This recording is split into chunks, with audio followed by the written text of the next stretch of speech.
Welcome back to Briggs on Books, our international talk show where we talk to authors from all over the world about their book. We talk to editors, writers, paginators, anybody that can help you get your book out. But I'm most inspired by those people who've done what I've never been able to do, and that is to get a book published. It's hard to put that pencil down and turn it over to someone else. But our first guest, James Ciccone, you've done it several times. Oh, thank you very much for inviting me, Mike. How many books do you have out? The Horse is my third book, three novels, and if I would highlight the bullet points on the timeline, my debut, A Good Day to Die, was published by Prairie Rose Publications by two wonderfully literate authors, Livia Reisner and Cheryl Pearson. I followed A Good Day to Die with Stagecoach Justice in the interest of editorial balance. The first book was about a black male protagonist on the western frontier of the 1800s. My second book was about a black female protagonist on the western frontier of the 1800s. And third up is The Horse. The Horse is a Western. It's a story that exposes the dark side of human nature when a horse trainer's ownership stake in the champion racehorse Lizzie W. was stolen by his wealthy business partner at Saratoga's inaugural race meeting in 1863. This sets in motion a grisly train of revenge, murder, and madness. The Horse is a Western. Thankfully, the Western is not dead.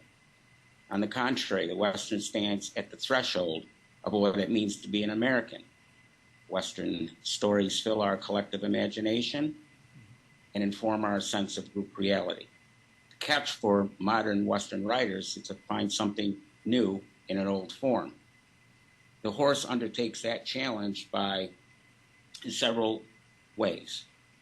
First, it reveals the hidden realities through character development, drilling down to the bedrock psychology of the era and the era's characters.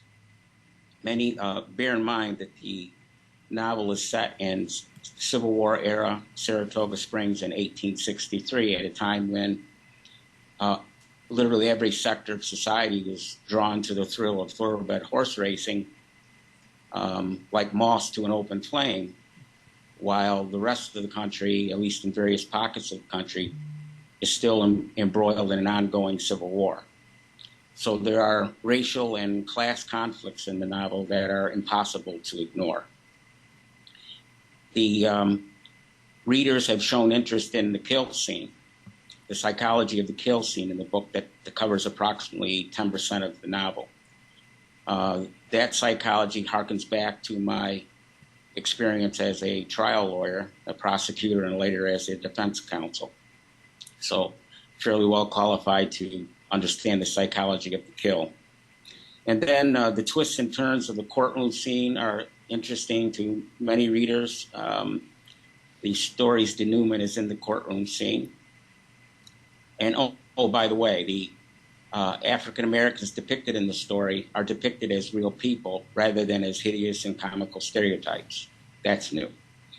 So the style of this novel is direct, simple, and visual, but the readers are cautioned not to be intoxicated by the visual style, because the symbolism throughout the story seeks to connect with the universal themes. So there you have The Horse in a nutshell. Sounds very exciting and intriguing. Now, let me ask you this. Saratoga is still an active racetrack, right? That is correct. And I know it's kind of a novel, but did you have to do a lot of research to get a lot of facts correct? I do exhaustive research on the four corners of my stories. Yeah, I bet. In a general sense, this is historical fiction, which requires exhaustive research. I grew up around horses. I've gone to the meet at Saratoga for the past 50 years.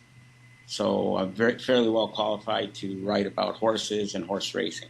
And courtroom scenes. Yes.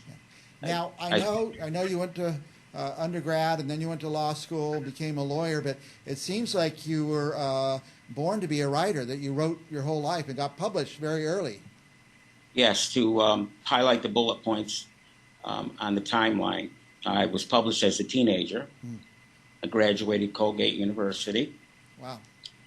and I spent approximately 1 year, as an exchange student at Skidmore College, and that's in Saratoga Springs, Wow. where I met the author Joseph Brusiak, who took an interest in my writing. That was very fortunate. I spent a year teaching college writing immediately after college, and from there it was on to law school, where I became a lawyer. I spent 20 years practicing law as a trial lawyer, and then after I no longer was active in the practice of law, that's when I seriously devoted myself to a career as a writer.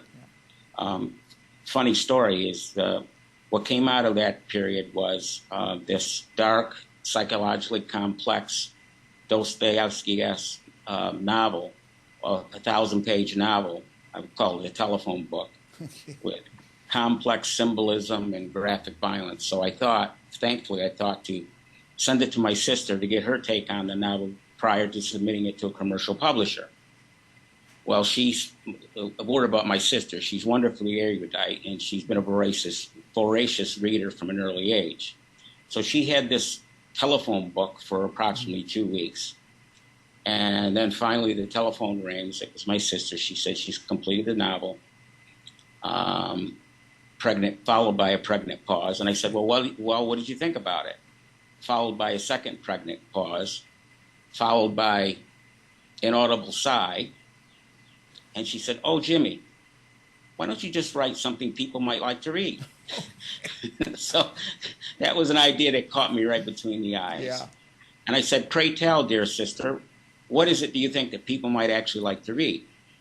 She said, Westerns. Mm-hmm. Everybody loves a Western. Yep. She said, Western television, Western radio, Western songs, Western books, Westerns. So the Western it is. And the horse is a Western. Yeah. And thankfully for my sister, the Western is not dead. Yeah. So there it is. That's great. Yeah, it's great to have somebody honest. I mean, could you imagine if you just kept sending it to people, 1,000 pages, who were yes people, always said, yeah, it's good, but you got an honest person. That probably really set your career as a writer going.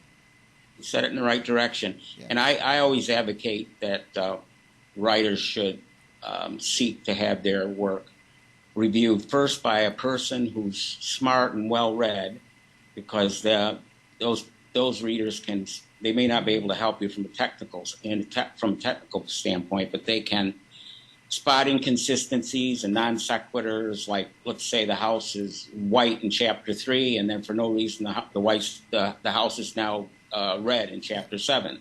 They said, well, is there a reason why the house changed colors? And so you can those smart readers will spot inconsistencies. And as a writer, it's hard to see the forest for the trees sometimes. After a while, you need that editorial distance. Yeah. Then I would always recommend that the work go off to a professional editor. Mm-hmm. And then thirdly, of course, the writer is ultimately responsible for editing his or her own work. Yeah. Yeah, I find mainstream editors, I'm reading books, I find errors all the time. I think editor is probably the most important step in the process, I would imagine. James, we are running out of time, but you're so fascinating to talk to.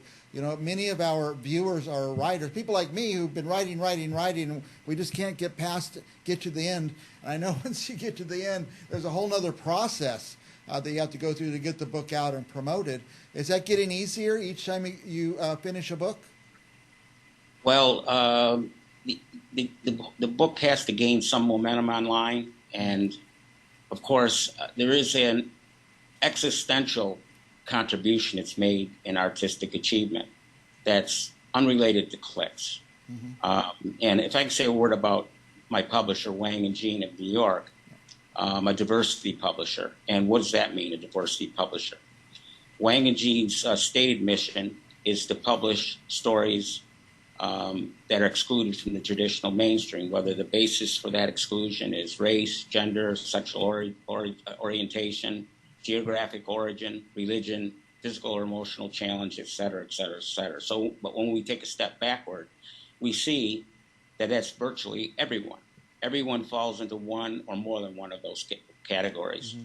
And at Wang and Jean, we are interested in accepting unsolicited manuscripts from the writers who may be in your audience today. And they can submit their manuscripts to the email address, I think that's noted at the bottom of the screen, which is James, the letter C, one word, at wangandgpublishing.com. And what better way to get our attention than to show a propensity to join us in our community of writers.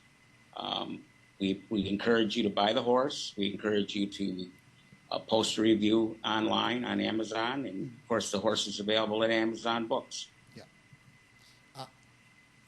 They're signaling that I've gone way too long, but let me ask you this. A couple of years ago, I'm a horse race guy myself. I love to go to the horse race. I like to invest in a racehorse. And when Seabiscuit came out, man, we were all thrilled about it. Would this book appeal to those racehorse people, horse race people? 100%. It goes into all the minutiae of horse racing, the thrill of it, the mechanics of training a horse, the mechanics of riding a horse.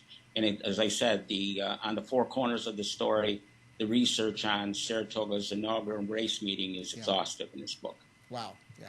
I know a couple of people I'm going to gift this book to. So as I always say, or I try to say often to our viewers, when you go to order this book, don't press purchase once. Press it 5 times, order 5 copies, and make that as the gift you give out this year as you go to parties and events and give to friends and stuff like that, because it sounds fascinating. And James, you are intriguing. I can tell that you're very, very thorough about what you do, and I can't wait to read The Horse. Thank you very much, Mike, and thank you for having me. And for our viewers, stick around. We're going to have one more author, and we'll be back with more right after this.